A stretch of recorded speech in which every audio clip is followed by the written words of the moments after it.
Hello, everyone. Thank you so much for coming. I'm Mike McMullen. I'm president of the Carroll County Chamber of Commerce, and I'm delighted to have you all here as we begin our 100 years of existence. How about a round of applause for the Chamber?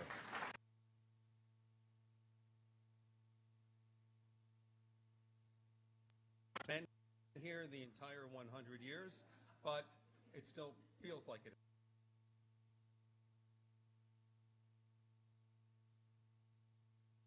Chair of the board, and that is Miss Andrea Bursler, Executive Director of Carroll County Libraries. Give her a round of applause. Andrea.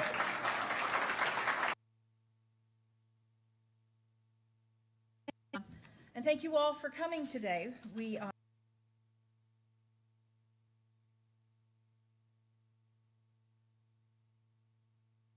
For a good reason.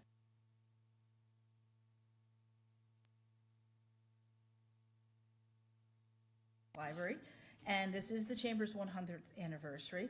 I want you all to mark your calendars, September 6th. We don't have all the details yet, but we will be having a grand gala to celebrate this milestone in the Chamber's history. We'll have a lot more details coming for you.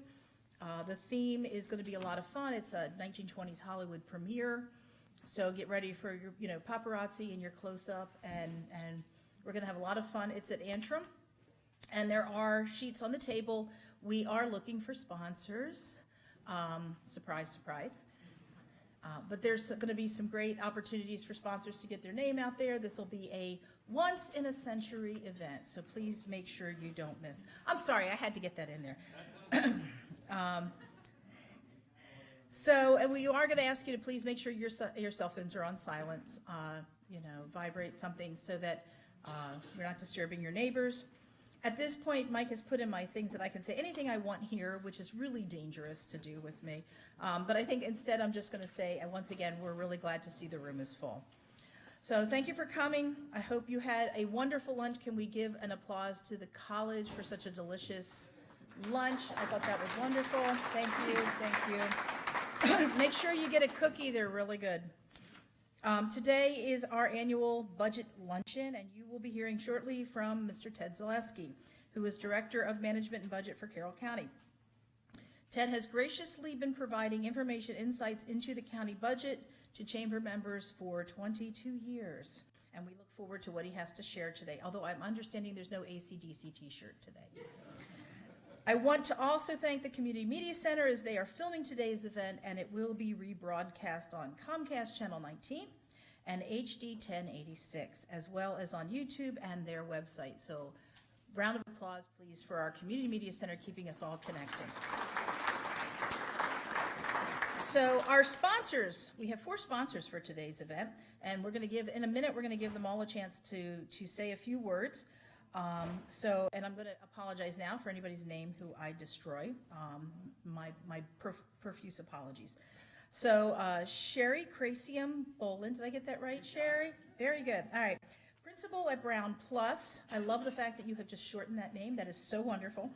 And a Carroll County Chamber member that, not Sherry, but Brown Plus, has been a chamber member for over 70 years, which is great. Dave Peliquin, President of Main Street Advisors and Carroll County Chamber member for almost 25 years. Richard Turner, the Executive Director of the Community Media Center here in Carroll, and Aaron Benevito, Chief of Staff for McDaniel College. Those are our sponsors. Can we please give them a round of applause? All right, we have a few elected officials and appointed officials with us today that we want to say hello and thank you for coming. For the Board of Education, we have Board President Marcia Herbert.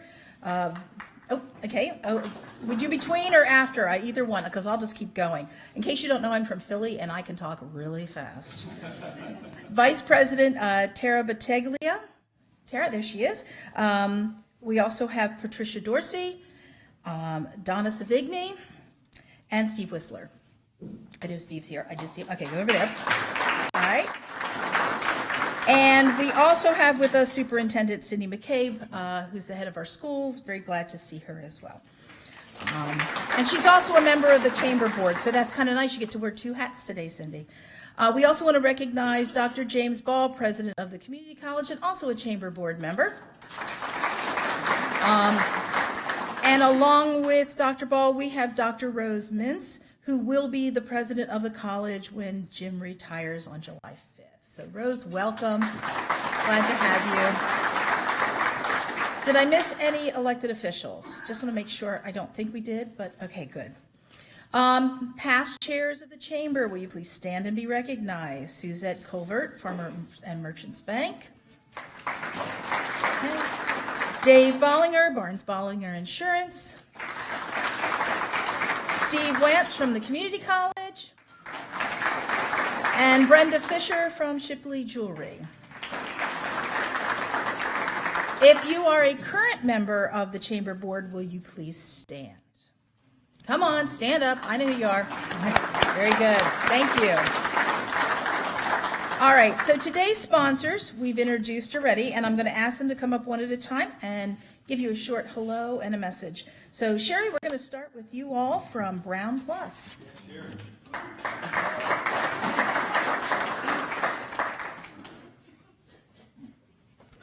Thank you, Andrea. As Andrea mentioned, we are now Brown Plus, and for those of you who have been around for a while, I kind of wanted to start there and give a little bit of history in Carroll County for the firm. So, as you mentioned, it wasn't me 70 years ago that started, but and it also wasn't Carl and Lehman and Randy Rager who started that part of the firm, but they came from a larger satellite office down in Westminster, and then that firm decided to spin off, and Carl Lehman and Randy Rager, who some of you may know, took that and started their own firm, which later became known as I knew it after a couple iterations before my time, Rager, Lehman, and Hauk PC. So when I started working there, that is what we were called. And then over the years, we rebranded. Randy has since passed away. Carl's still around. He's in Hawaii this week. So, yeah. But as we grew up through this, my partner, Wanda Lynn, is an audit partner in our Westminster office. And I would like to congratulate her publicly for now being Brown Plus's audit and assurance director for the firm.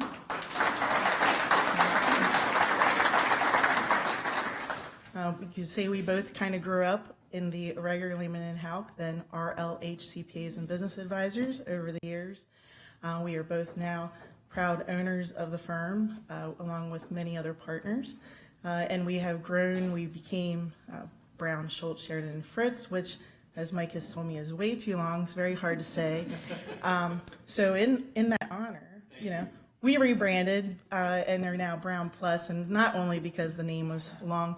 All those gentlemen are now no longer working with the firm. They're all retired. Over the rich history of Brown, Schultz, Sheridan, and Fritz, and Rager, Lehman, and Hauk, we are now Brown Plus, which stands for, of course, the Brown is to recognize that we have a solid history. We still do our core services of tax, compliance, audit, and assurance services, but then Plus represents the many, many ways we've grown, not only in the fact that we have 5 offices in Maryland and Pennsylvania, 150 team members plus.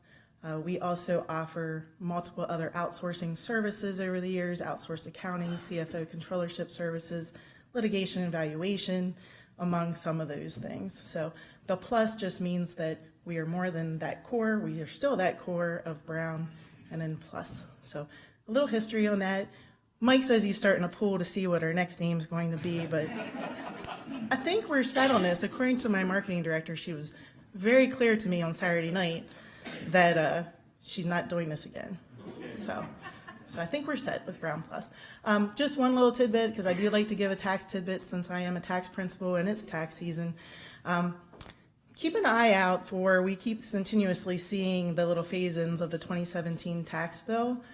Some of those things could have hurt some businesses last year when the R&D Capitalization rules came into place. There is some bipartisan support in that, but we know it's all very difficult to get anything passed right now.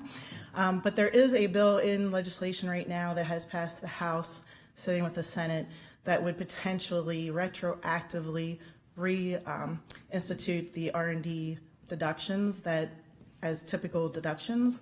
And along with that bill, the other thing is if you use bonus depreciation, it was phasing down to 80% starting this year. The bill would retroactively make that 100% again. So if you're looking at that, these are all retroactive, which just we love that we have to go back and do this. But the other thing they're talking about is a child tax credit is included in that. That's about $200 per child, additional refundable credit. I wouldn't hold up anybody's individual return for that credit. We all know how slow this has been, but Senate is on break right now, and when they come back, they have budget issues to deal with. So I'm not sure how quickly this could happen, but I just want to let everybody know to keep an eye out there if there are some things potentially in the works and potentially that could impact the tax returns we're currently trying to file. So I think that's all I have for everybody today. Thank you.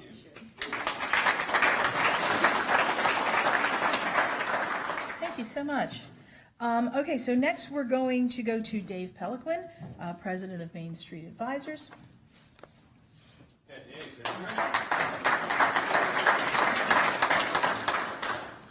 Good afternoon, everybody. So it's almost like a gathering every year. We all get together because it's such an entertaining afternoon to hear about the county's budget, and Ted does a great job. Speaking of lengths of time, so if it's the Chamber's 100 years, Main Street Advisors set up 25 years ago next month, which kind of blows my mind because that's a quarter century is how we probably say things like that if you're not getting older like I am. The other piece of this would be the message from us is for people to do their planning 5 years or so before you're thinking of retiring. I mean, you should be doing it all the time, but as you get somewhere close to those, I call it the jumping off point, we do financial planning services. We're fiduciaries. We use software called Money Guide Pro. It's easy to look that up if you're curious how it works. We're fun to work with. I want to recognize Melissa Jordan, who's sitting over here. Melissa joined us about 5 years ago. Ann Mondor couldn't be here. Those of you who know her, she had a family commitment, but Ann's been with us, I guess, 21 years. So we're right there on Main Street. We did partner with Rager, Lehman and Houck from 1999 till maybe 10 years ago in a formal way. Great firm. Of course, everybody of a certain age remembers Randy. There's also a scholarship that we've been doing for 17 years. If anyone's interested, that's all I'll say about it. If you don't know about it and you remember Randy, we've given out, I'm losing track, somewhere around 34 or 36 scholarships. We do one at each high school, Westminster High School, so Winters Mill and Westminster High School, $2,000. All we do is a mailing once a year, and we've raised somewhere around $65,000 over the last, maybe more than that, probably more than that, because we've got a pretty good fund too. So a whole bunch of stuff all at once. Just wanted to say it's great to see everybody again, and I'll try and get that the thing where they pull you off the stage so you can get to the next person. Everybody have a good day. Thank you. Good. Thank you so much, Dave. All right, so next we'll go to Richard Turner from CMC. Thanks, Andrea. You've heard already how this is a great annual gathering. I've dubbed this our annual rite of the coming spring. That every year, let's see, we have Groundhog Day. The Ravens do something to disappoint us. Oh, sorry. Oh. We have I know too soon. We have the Super Bowl, and then we have Ted, who tells us whether or not he will see his shadow, and this year's budget will be something to either sleep over or be really excited about. So it's really great to have this opportunity, and it's great for us to be a partner here. Partnership is really important to us at the Community Media Center. Particularly going to point out that you'll see on your table one of our cards about becoming a sponsor. I guess it's Sponsor Day at the Chamber event. that in order to make our programming work as a nonprofit, we are looking for community investors. Our sponsors help the kind of community programming, specifically our sports effort. Our spring season is coming up, where we'll be covering the community college, our local high school, as well as here at McDaniel College. We can't do it without the support from our community. So I look forward to having an opportunity to talk with you about the potential for sponsorship there. You've already heard our programming comes out is like here, as we'll be on channels on cable, on 1086, it's an HD channel, 19 as well as you can see your local government operating from our municipality channels on channel 23. But of course, we're online, you're streaming, you can find us on YouTube and Facebook. So check us out, and as Mike will always tell you, shop local. I will tell you, watch local. There we go. Very good. Thanks very much. Very good. Watch local. It's also really nice to be able to see some of those meetings and not have to leave your house, which is great. Yeah, in your pajamas. Yeah, I haven't tried that one yet, but I should. All right. So last but not least, we have Erin Benevito. Sorry. Don't know why that gave me trouble, who is the Chief of Staff here at McDaniel, and she's going to give us a welcome and a message.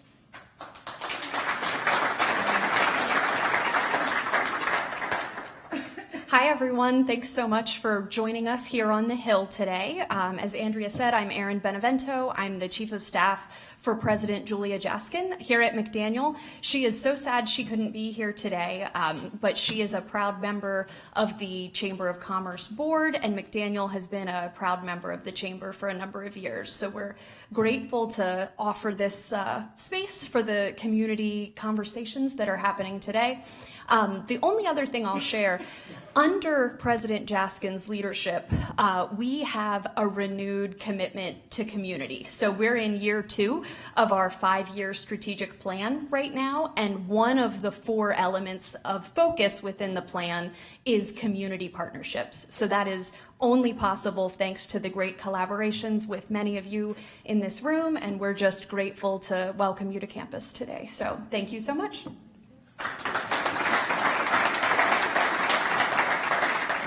Very fortunate to have a wonderful community college and a wonderful college all in the same space. So we're going to begin our program. Most of you already know Ted Zaleski, Carroll County's Director of Management and Budget. It took me a long time to remember it's management and budget. Ted, so I have a few points. I'm going to try and condense them all down, Ted, and give you more time to talk, but we should get a few of these in. Ted's worked for the county for 29 years. And for 20 of those years, he has been the Director of Management and Budget. He is the president of the Maryland Association of Counties Budget and Finance Affiliate, and has been since they started over a decade ago. He's also past president of the Maryland Government Finance Officers Association, also referred to as Maryland GFOA, and has served on their Budget and Fiscal Policy Committee often. He serves on the Towson University School of Business and Economics Advisory Committee. He's an adjunct professor here at McDaniel and helped them develop a new public administration and policy graduate program. Ted and his podcast partner, Lori Herstetter, have developed a podcast and website called 2 Sides to the Story, which focuses on books and reading, writers and writing, and libraries and bookstores. And if you know anything at all about Ted, you know that Ted reads everything. One of Ted's and Lori's current projects involves working with a student who is building some free little libraries. So if anyone in here, anyone in the business community is interested in being involved, I'm sure Ted would love to hear from you after the program. Ted does live just outside of Westminster. We won't disclose the location for you. And today he will talk about the issues involved in the county's fiscal budget for 2025 and beyond, and take questions if he feels really brave. So at this point, I'm going to turn it over to you, Ted.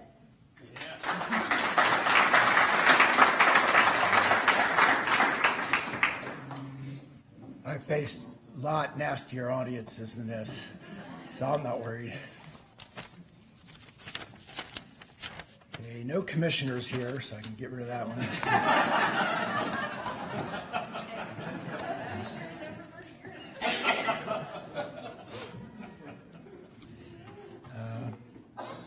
As I generally do, I make some note of comings and goings of the people that are here.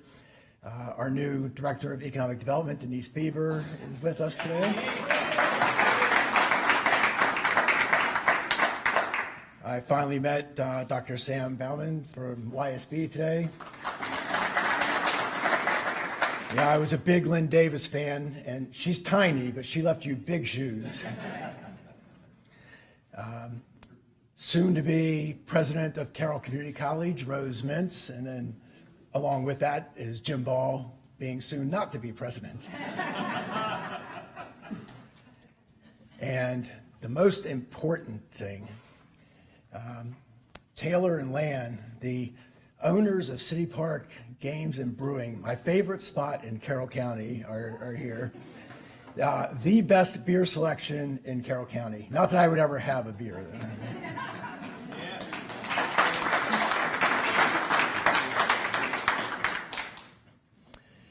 People sometimes ask me about what I think, what's going on nationally in the economy and Congress, and the truth is, I don't pay a whole lot of attention to it because I can't do anything about it, and it's really hard to know what to do with it anyway, but I will mention a few things. First, there was talk the last couple of years, recession's coming. Most of the people who try to project these kind of things were pretty much in agreement. It's coming. You know, how bad will it be? How long it will last? There were arguments, but it's coming. That seems to have changed. Now, tomorrow they're going to announce we just went into recession, but really, I mean, right now it looks much less likely than it once did. So that's good. And everybody, I come here, everybody wants to say two things. They want to comment on my Steelers lanyard, and they want to know if I'm going to have any good news. So I just gave you some good news, so leave me alone now. Inflation was a big concern, becoming less of a concern. And for what I do with the county, I'm really not, again, all that interested in the CPI. It's not a very useful indicator for me. I'm more concerned about what's happening to asphalt prices and salt prices and the cost of providing medical care. So we definitely are watching those kind of things, but it's what is going to actually impact our expenditures and the commissioner's ability to provide services. On the worry side, Congress continues to weigh on my mind. Inability to get things done, even basic things like passing their budget. And I don't know what that means. It's just, it remains a worry. If they can't get things done, what does that impact for us? And my big worry is if we run up against a shutdown again, which can have more impact than it might seem on the surface. Federal grants can get messed up, but 8% of our workforce works for the federal government. If there's a shutdown, that's a very direct impact to our economy and our income tax revenue, our second largest revenue. But it's even more than that. We have a lot of contractors who are tied into the Washington economy, but aren't actually employed. I don't know how big that number is, but it makes the 8% something bigger than that would seem. So here, back at home, the most notable thing about the last few years has been unusually strong revenue growth. That was mostly about income tax and recordation tax. I'm going to talk a little bit more about these in a second. And unusually large surpluses, which was very directly the result of those unexpected revenues. I'm going to argue, though, that neither of these things is a long-term trend. On the cost side, lots of things to think about and worry about. But the two biggest are state blueprint legislation affecting funding for schools and the community college. Not everybody is as aware of that. And our transition to a county career EMS force. More about those things shortly. So back on revenues. Property tax, our largest revenue. Group 3, which is Westminster and the northwest part of the county, was the most recent assessment. So any of you who live up that way probably got unpleasant mail saying that your assessment went up on average, I don't know for any one of you, but on average in that area, about 24%, a big change. And that follows about 24% last year in Group 2 and 12% the year before that in Group 1. That's the biggest change we've seen in a 3-year period in a long time. Now, from a county revenue perspective, a county how do we provide services perspective, this is good news. For you individually, you might not think about it quite the same way, but I'm talking from the county, so this puts us in a little stronger position than we would be otherwise. Now, people hear 24% and often make an assumption that we need wheelbarrows to bring all the money into the county office building now, but it's not as much as it sounds like. Remember in Maryland, your increase is phased in over 3 years. So that 24% becomes 8% a year. But we also have a 5% homestead tax credit rate. So your bill, no matter how much your assessment goes up, can't go up more than 5%, which means our revenue can't go up more than 5%. This is a blend of the last 3 years. So we have 5, and 4 point something from, well, actually 4 from the year before that. So our blended rate then is somewhere between 4 and 5%. That's as good as it's been in a long time. But when we look at the cost of doing the things that we need to do and the things that other levels of government are telling us we need to do, it's really not enough to keep up. And I'm going to come back to that in a really big idea a little bit later. When we look ahead on property tax, the easy part is done now. We know what the last group is. The trick is what's going to happen, and we're looking 5 years into the future with the next 5 reassessments. And we have no way to answer that.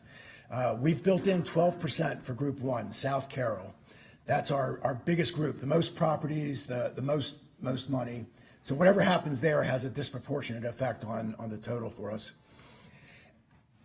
And with 12%, we think what happened these last 2 years and what probably still remains to happen is we saw a big boom in housing prices. We saw houses selling 3 hours after they're put on the market, and people saying, "You want 600,000? I'll give you 700,000."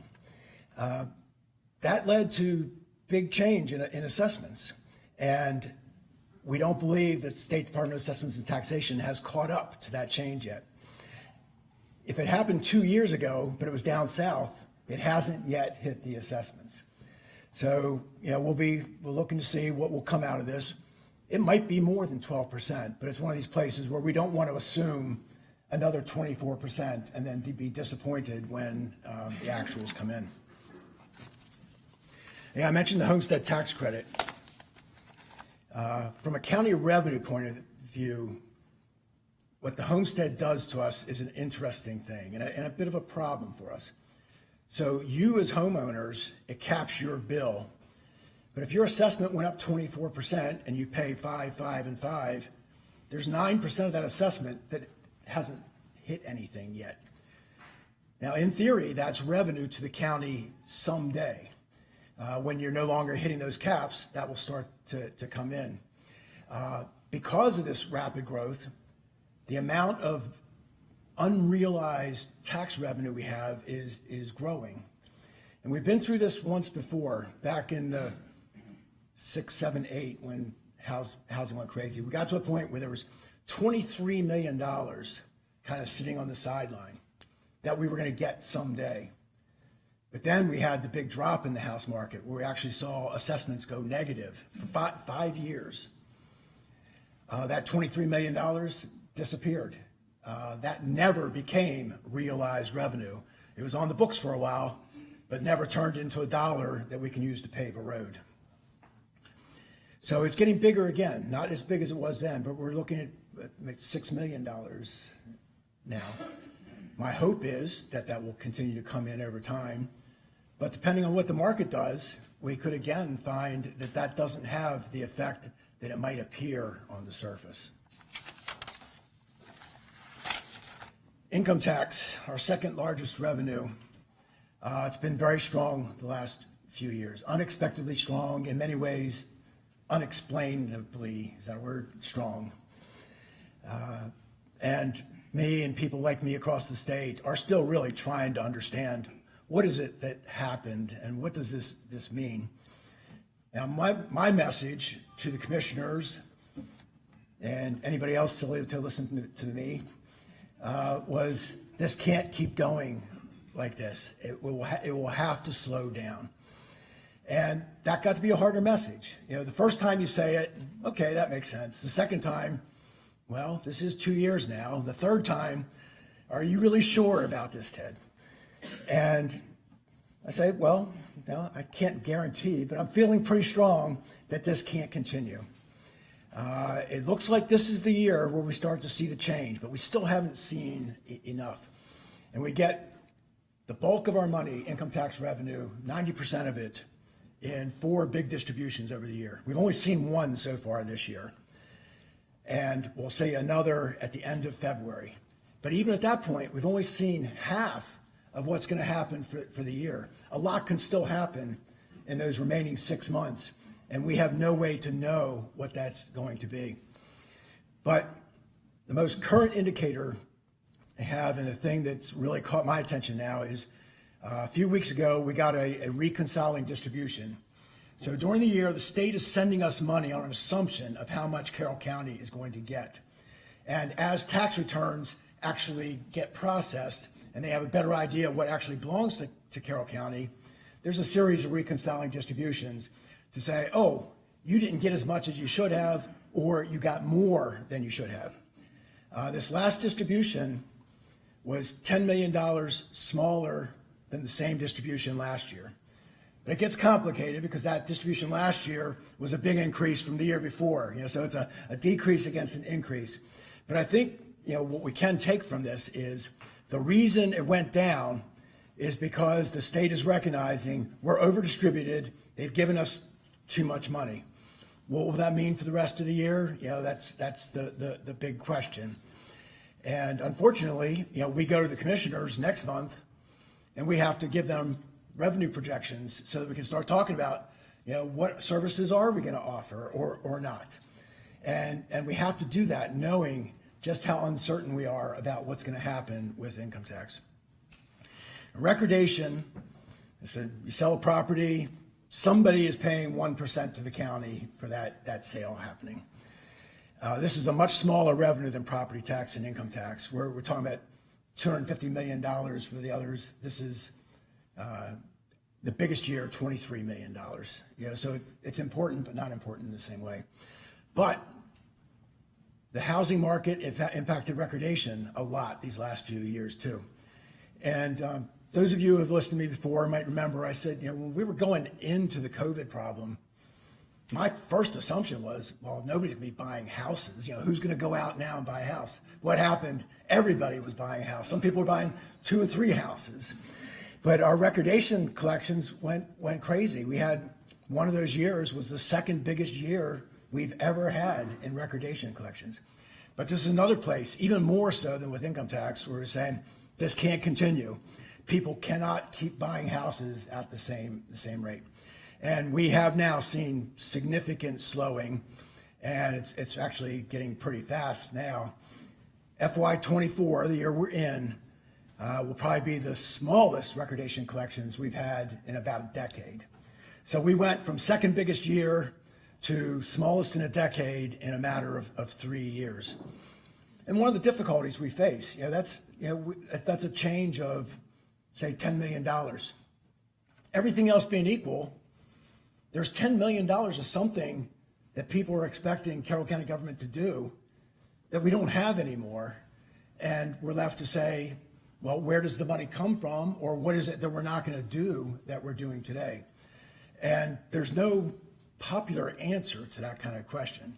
I think a pretty good starting point with any audience I talk to, do you want to pay more in taxes? No. Do you want less in services? No.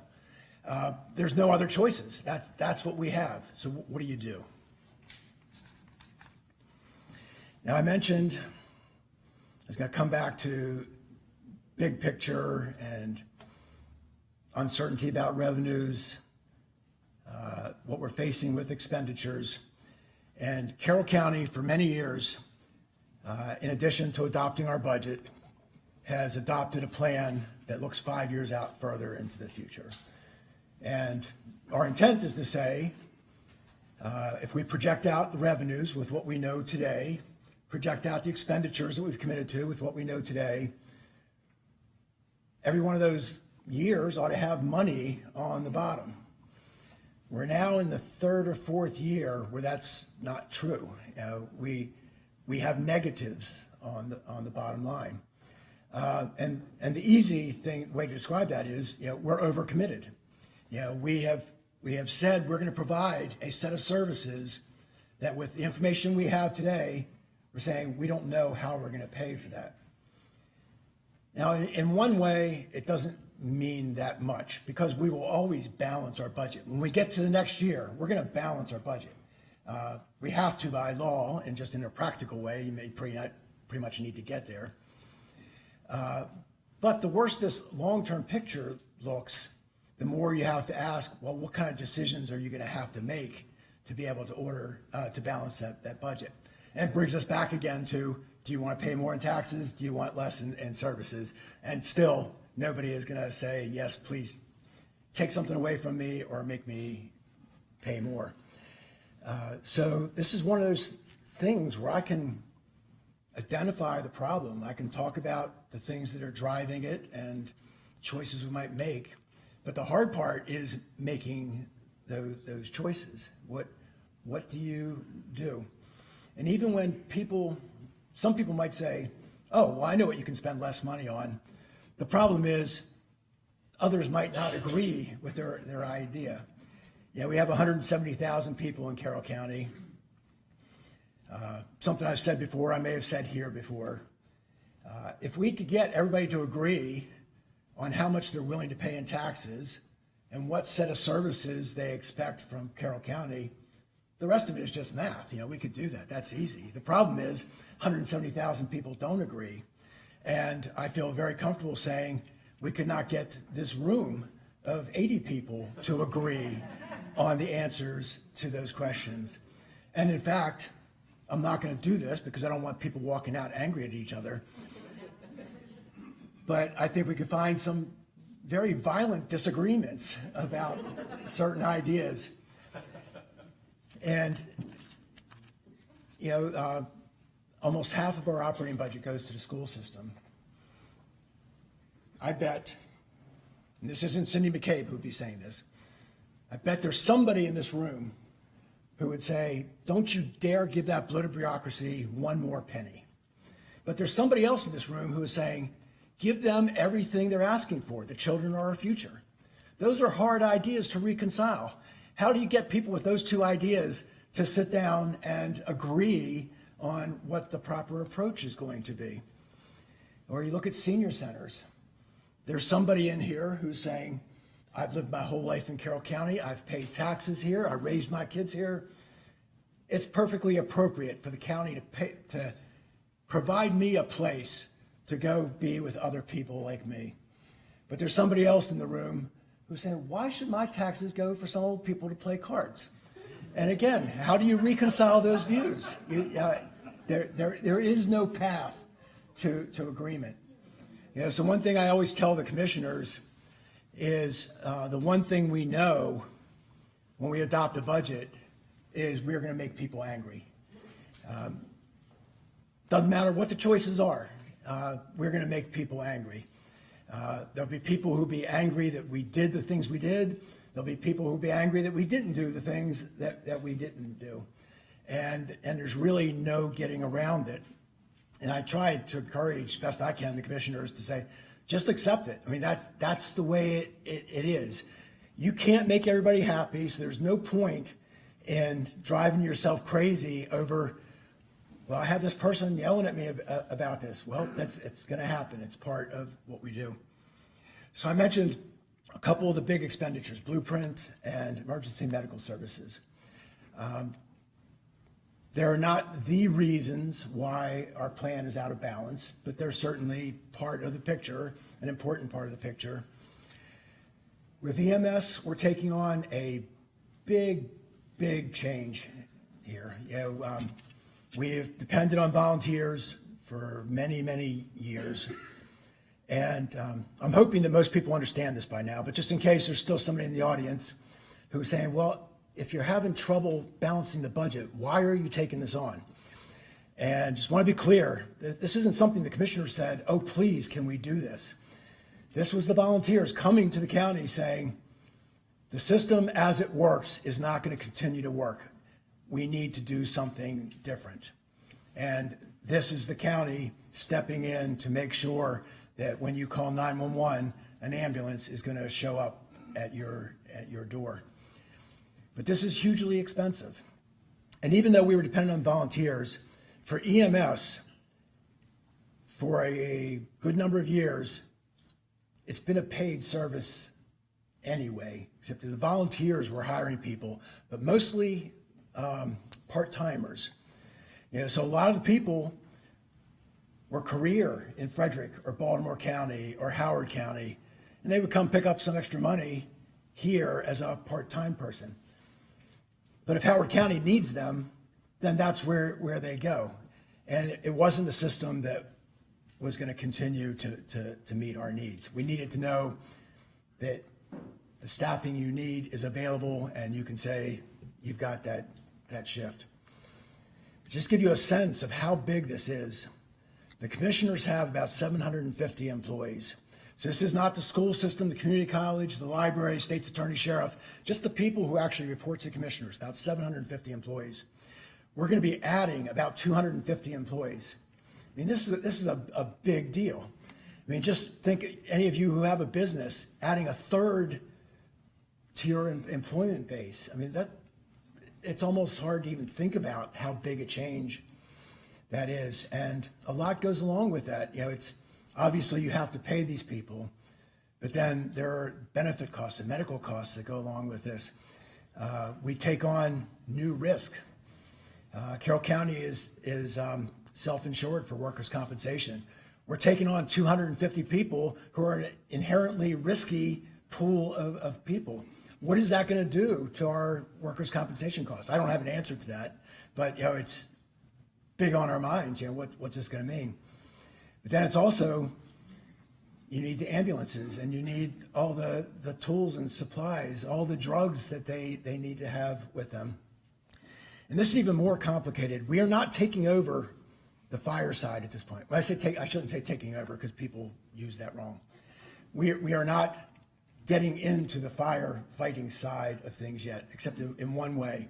We are providing paid career drivers so that there's somebody, that we know there's somebody to get the equipment out.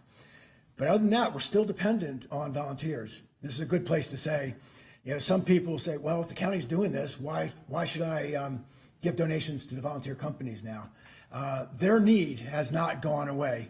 So I encourage you not to think that way. If you're somebody who has donated to volunteer companies, continue donating. They still need the help. But we're taking over some of the expenditures. There are things that the county can do for the entire system less expensively than they can do company by company. Buying hose, buying the firefighting equipment, buying fuel. So those things are changing, and we're still working our way through this. What is this going to mean for our budget? So we're reducing some of what used to go to the volunteer companies, but the net new costs here are huge, and we don't fully know what they're all going to be. So there's still a lot ahead of us. Then Blueprint. State legislation says a lot about how school systems have to provide education, how it's going to be funded, what counties have to do. Oh yeah, I meant to say this earlier. There's at least 10 people from the school system here. I just wanted to make sure that they didn't have some idea that whoever brought the most people got some sort of budget reward.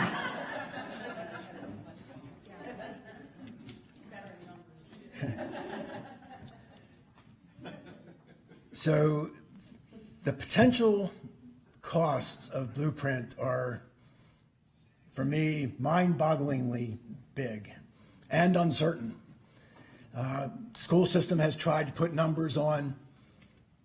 I think they went out to continue providing services the way we are without causing any harm to what we're doing, how much more do we think we would need beyond what they expect from the state and the county to provide those services? And they came up with a number of something like $70 million. So that's after whatever we're planning to give them over the next six years. Now, will we actually have to come up with 70? We're not there yet.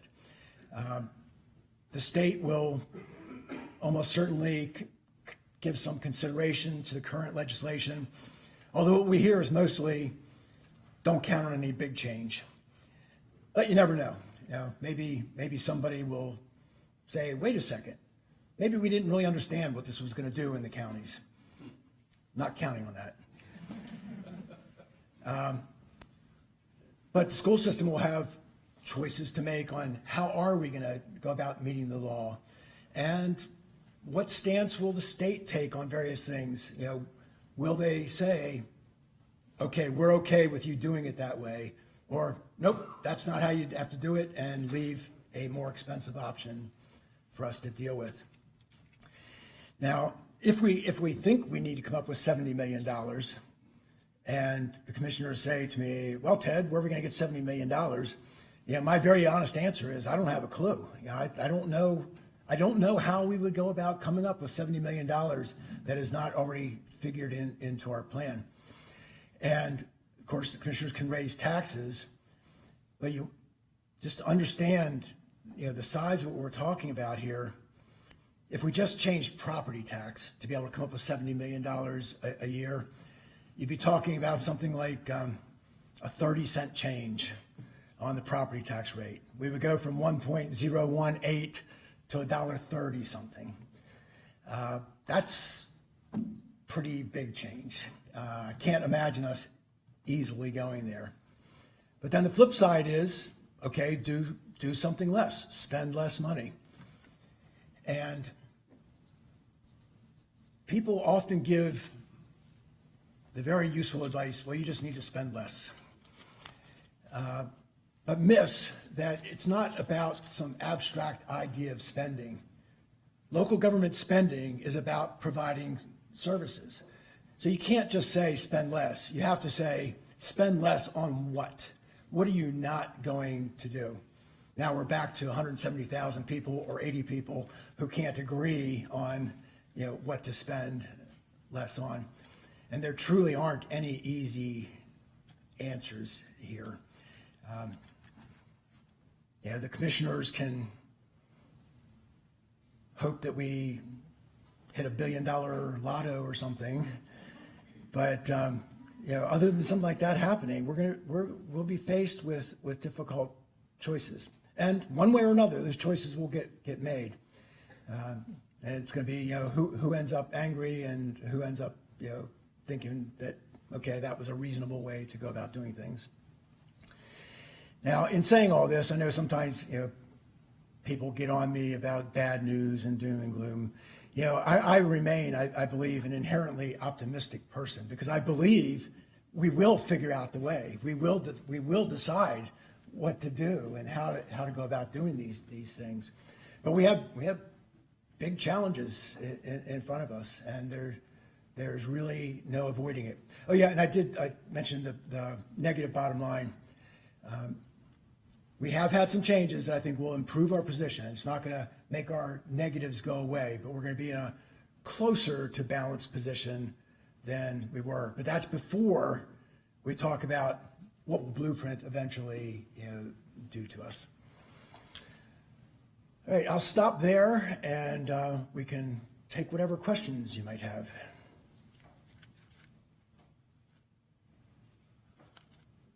David. The late Thomas Sowell said there really aren't solutions in economics, there's trade-offs. That's exactly what you're saying. Yes. I think. So the 70 million figure, is that 5 years or is that per year? That would be to fully implement the Blueprint legislation as it stands. So once it's in place, that's an annual cost. That is pretty static. And what's the revenue for the county? I'm sorry, like 380? Our operating budget is around $500 million now. Total budget, 700 or so. So yes, it's, Trade-offs, and if that's how leaders, we do this with financial planning, one of the biggest pieces is not the rate of return you get on your money, especially later in your life. It's what are you gonna need to spend in retirement, and it's the toughest question for people. And so there's trade-offs, and so that's what we end up telling them. If you wanna do this, then you gotta work 3 years longer. Or put your daughter to the school she wants to go to 2 years longer. And if you do it that way, I'm not trying to give any advice, you have a tough job. yeah, and so we didn't get a microphone out here, just in case people didn't hear. What David said was, you know, we're talking about trade-offs here, and exactly right. I say this to the commissioners all the time.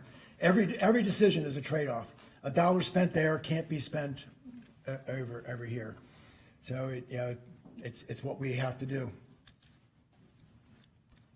And how much of the state's budget is now going to flow down and impact the county's budget? Oh, geez, I left out the state part entirely. Thank you. We get, in an operating way, we get almost nothing from the state now. That wasn't always true. When I got here, and I have been here for 100 years,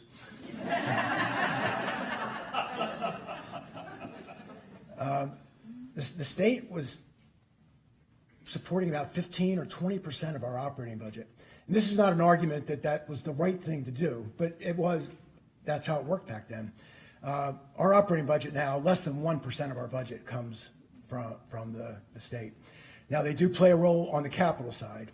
They fund schools. There's some funding for libraries at times, senior centers. They provide program open space. Money is shared transfer tax that goes into our Rec and Parks capital program, which actually is an important point in the state budget this year. We're going to see a significant decline in program open space. This will mean having to rethink park projects that we were going to do. This is not a policy decision, though. This is just like our recordation tax. They're seeing transfer tax revenue go down. So they're still sharing the money in the same way, but from a smaller pot. Let me find that. Somehow I skipped the page with the state.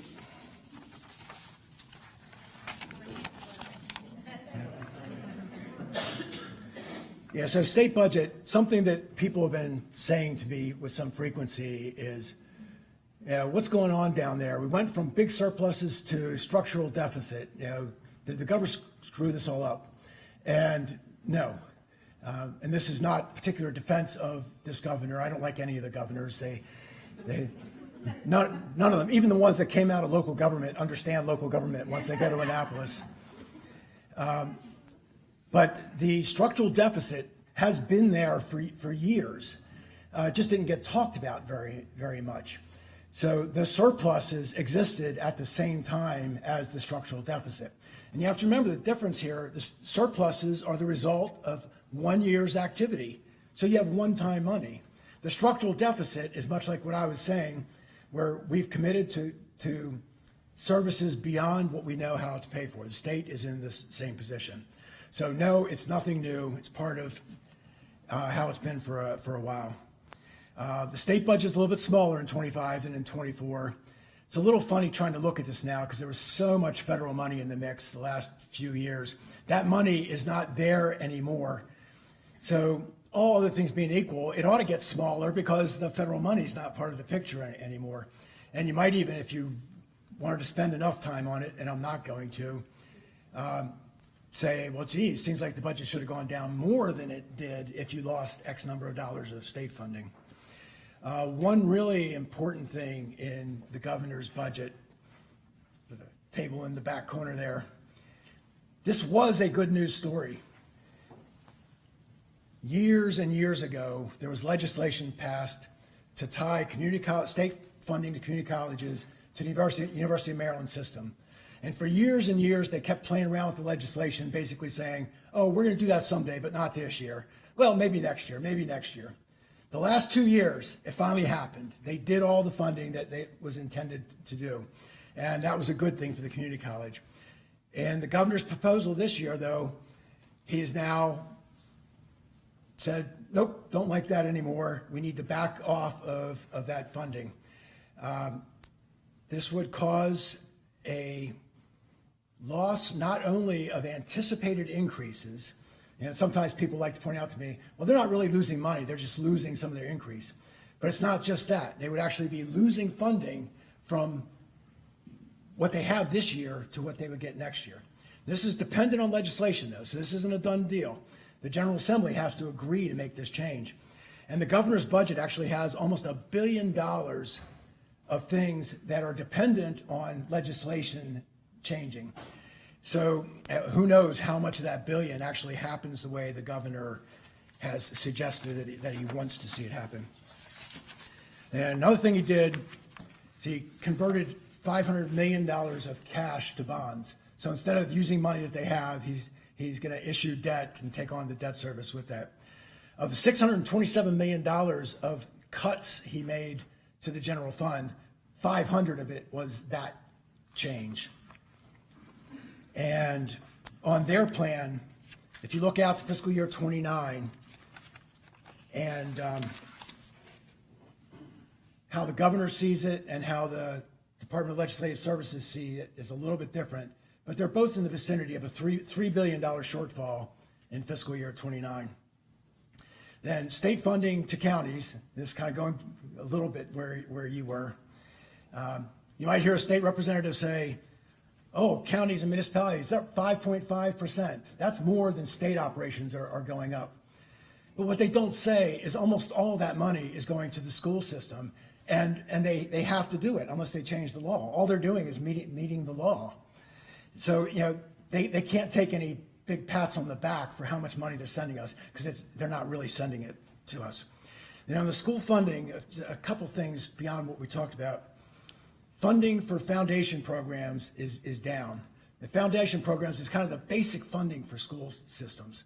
So all this focus on Blueprint, the basic funding is going down. You have to say, what does that mean? Funding for Blueprint is up about 25%. And then there's another category, I don't know what it is. Funding for other education programs, down 13%. Presumably those other programs have some importance to somebody. But you have to wonder what is being sacrificed at the state to meet their commitment to Blueprint. Okay, now, any more questions? We really don't have more time. That was it. And we've only got like two minutes to wrap it up. And I have a couple of quick announcements. Okay. Sorry. How about a round of applause?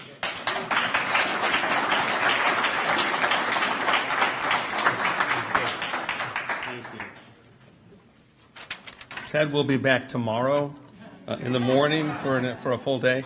If you like hearing from this man, and if you've never been through Leadership Carroll, you need to sign up because there's one of our days where he takes the class for the whole day, and it's just amazing. So another round of applause for Ted. Great job. Real fast again, I want to thank all of our sponsors, Brown Plus, thank you for the name, Main Street Advisors, CMC, and McDaniel. Also, CMC was streaming this live. This is being streamed live. Andrea, thank you so much for being the chair. You did a great job. And Andrea is also in charge of our committee for the 100-year anniversary. This doesn't happen too often. If you guys notice who've been around us for a long time, we don't do a big party every year looking for major, for all kinds of money for you. But this year we kind of are. We created a foundation, a 501c3, at the end of 2022 that we're going to use to do a lot of things with youth. It's going to handle a lot of the events that we do that are more community-wide. And all the actual profit from this event we're going to be doing is going to go into the 501c3 foundation. So it's something that if you care about the youth, if you care about what we've done, if you care about what the Chamber has meant to this community, you'll look at that sheet and maybe kind of stand like alongside of us.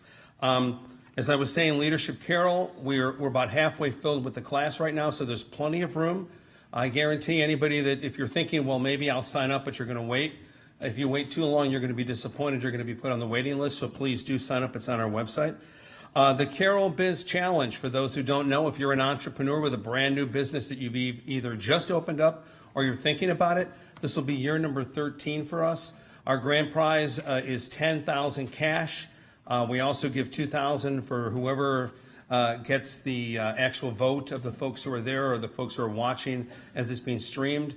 And there's all kinds of other things you can get involved. So it's free to apply. You just go to our website or go to carrollbizchallenge.com. So if you're not an entrepreneur, if you don't have a business, you may, that you're looking to start, maybe you know somebody else who is. And I think last but not least, we're going to Croatia. We like to have fun. We take a lot of trips. We just got back from Egypt. We're going to Iceland. I like to go places where there's stuff happening. So, we've got like lava spewing forth in Iceland. So we're going there next month. But we're doing Croatia in October. So other than that, I want to thank you all for coming.